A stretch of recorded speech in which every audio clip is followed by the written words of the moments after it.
はいベキ、はい、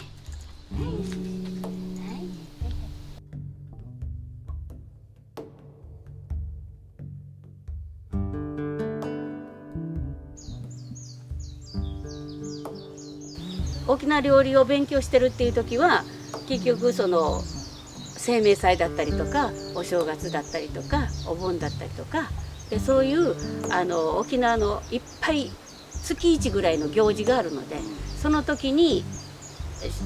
英語さんのお母さんから教えてくれて、でそれを全部習得していって、その後からも主人の母ちゃんに話をしこういうんだけどどうしようかねって言ったら「できるよ」って教えてくれて。かまどでご飯を昔は炊いてたでしょって言ってから、そのかまどの灰がでねっていう話になって、でじゃあ焚き火するっつってから焚き火してその灰を取ってやり始めたっていうのが、それからですね少しずつこう沖縄の料理が、まあ、お祝い事だけじゃなくってそれ以外はどうだったんだろうっていう興味を示し出して、で図書館に行ってで昔の本っていうかを琉球料理っていうものを読み出して、でしたら古文書風なものが出てきて、でそれを見てると札幌市という中国から300人ぐらいの方がこう船に乗って来られて、その人たちに召し上がっていただくお料理っていうかそういったものを王様とほぼ同じものを食べさせるっていう、それが半年ぐらい続くらしいんですよ。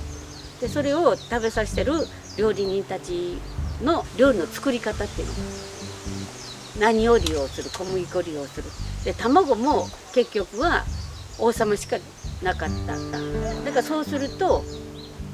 女の人は食べられないんですよ。結局男の人に行くんです。ご主人そこの家長に行くとか長男に行く次男に行くっていうふうになるので、だからお嫁さんとかは全く食べられないし、なんでそこにいるのって怒られるしそうそう、面白いとは面白いけど。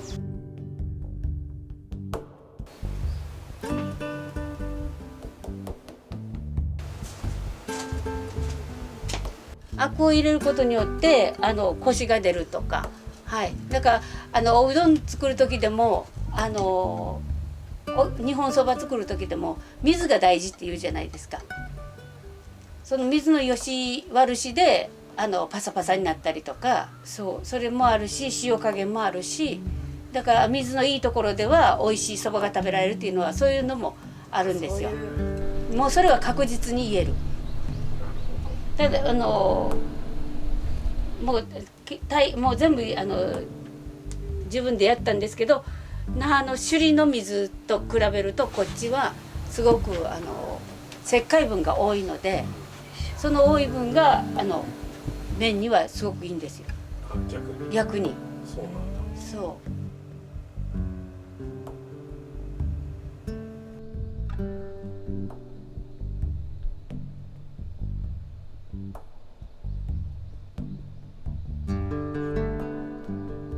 寝かします。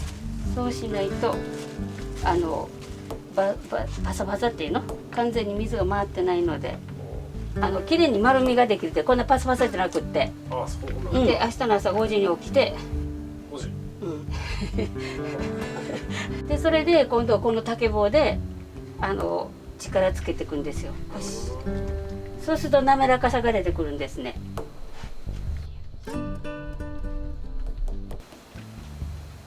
100人来て100人食べて50人ぐらいの人が30人でもいい美味しいって言ってくれたら、私はもうそれでよしとしてるから、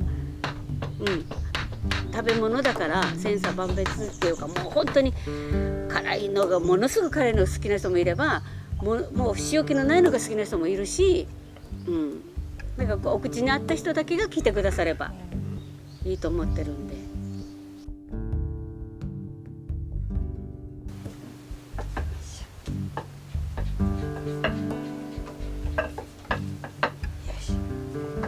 これぐらいに広がってきたら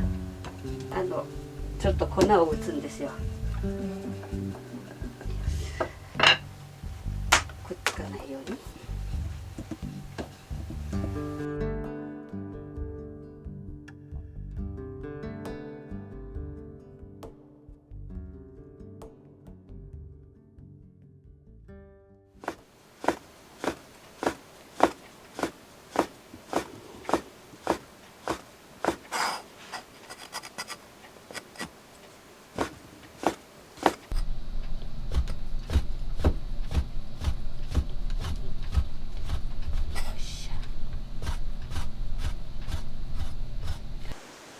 友達3人で20歳の時に船で300人ぐらいの沖縄ツアーがあって、でその船で乗ってきた時の船の中で写した写真が出てきた。見たい。私の20歳の時。見てみたい。20歳です。見たい。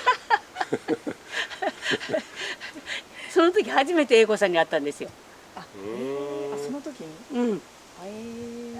国際通り、今平和通りってあるじゃないですか。今もあるんだけど、でその前ちょうど平和通りに入ってくる正面のところが水越だったんですよ昔。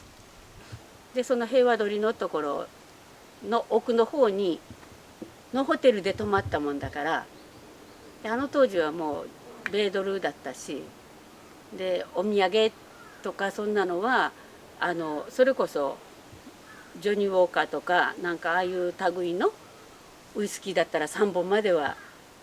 税金が入らないっていう仕組みがあったりとか、タバコだったら何本までとか、香水だったら何オースとかあって、でその制限があって、みんなそういうの買いには来たくて海外という感じがあって皆さん来てらっしゃったみたいなんだけど、私はそういう知恵もなくってだからあっという間の3、4日だった。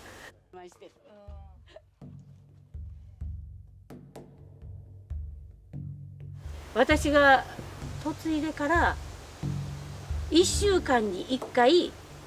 大阪伊丹便と東京羽田便が1週間に1回だから、夫婦喧嘩しても帰れないのよ船は週1だし、関西方面に行くのが。だから喧嘩したらどこ行こうかで行くところがなくて20代です。短歌切って嫁に嫁いだんだけど来たんだけど、考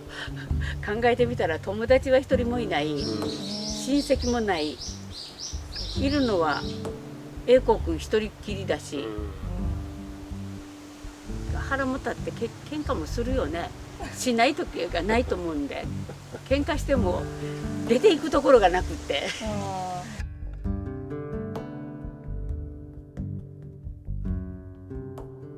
沖縄に来てよかったと思うし、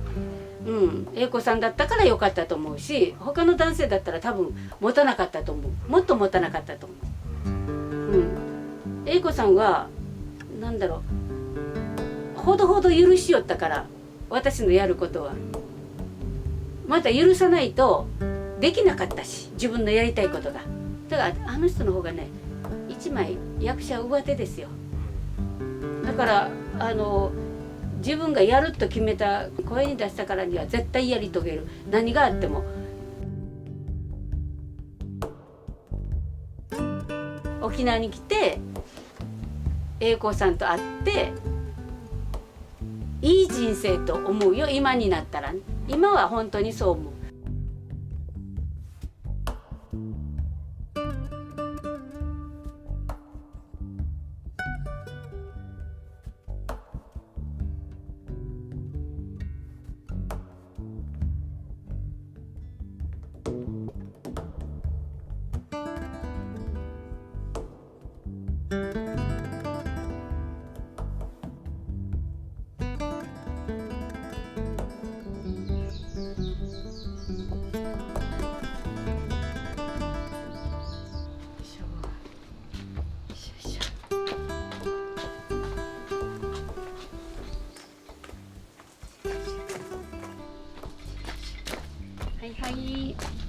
はい、お待ち。よいしょ。はい、どうぞ。ウコンだって本当におばあたちは昔から使ってるんですよ。いつもうちに常備薬ではないけど置いてあって、でそれをおろし金でちょっと吸って毎日味噌汁の中に入れて飲むとかやると肝臓にいいっつってから、やってるから、そういうのを見たり聞いたりしてる時に、沖縄ってものすごいことだなって。でそれだったらもう一回読み直して自分も勉強し直そうってなって、で主人の母にすごいですねって言ったら「いい」って言って「だから教えて教えるから」っつって「まずは重箱からね」って言ってからでそれでお正月の重箱とかお盆の重箱とかそういうのから全部教えてもらったんですよ。それからがもう本当にそれから一つ一つですよ。だからそれでも興味がなかったら今みたいになってなかったと思う。だからやっぱり異色同源っていう言葉もあるけど昔からの食事をきっちりしてればあまり大病はならないんじゃないかなって、あの人がいたから今の料理があるっていうのはもう本当に過言じゃないので、もう本当に感謝しかない。あ、そうなんだ。何名様？4名です。大丈夫です。どうぞ好きなところに座ってください。蚊取り線香持ってくね。あんたたち絶対蚊に刺されるから。頭ぶつけないでよ。私たちのうちだよ。